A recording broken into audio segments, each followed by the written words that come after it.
महाराष्ट्रातील एखाद्या सरकारी कार्यालयात तुमचं काम असेल आणि एखादा अधिकारी फक्त 1000 रुपयांची लाच मागेल तर तुम्हाला थेट 1,00,000 रुपयांचं बक्षीस मिळालं तर? होय, तुम्ही बरोबर ऐकलं.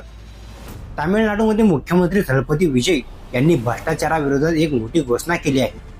लाच मागणाऱ्या अधिकाऱ्याविरोधात पुराव्यासह तक्रार करणाऱ्या नागरिकांना तब्बल 1,00,000 रुपयाचं बक्षीस देण्याची योजना सरकारने जाहीर केली आहे. नमस्कार मंडळी, मी उमेश इटनारे आणि आपण पाहता विदर्भ लाईव्ह. तामिळनाडू सरकारने भ्रष्टाचारावर लगाम घालण्यासाठी 24 तासांची हेल्पलाईनही सुरू केली आहे. कोणताही अधिकारी लाच मागत असेल तर नागरिकांनी पुरावे गोळा करून तक्रार करायची आणि दोषी आढळल्यास बक्षीस मिळणार आहे.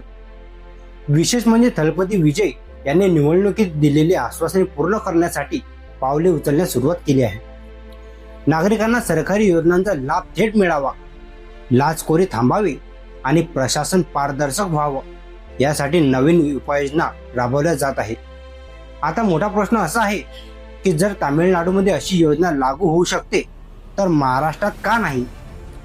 महाराष्ट्रात अनेक नागरिकांचा आरोप आहे की विविध शासकीय कार्यालयांमध्ये कामासाठी अजूनही पैसे मागितले जातात. अनेक जण तक्रार करण्याऐवजी पैसे देऊन काम करून घेतात. कारण तक्रार केली तर काम अडतं, वेळ जातो आणि मानसिक त्रासही सहन करावा लागतो. देशाला भ्रष्टाचार मुक्त बनवण्याचा संकल्प केंद्र सरकार आणि पंतप्रधान नरेंद्र मोदी यांनीही व्यक्त केला आहे. मग महाराष्ट्रातील लाचखोरांवर कठोर कारवाई करणारा आणि तक्रारदाराला प्रोत्साहन देणारा असा कायदा लागू व्हायला हवा का? तुमचं मत काय आहे? महाराष्ट्रात अशी योजना लागू झाली पाहिजे का? कमेंटमध्ये नक्की सांगा.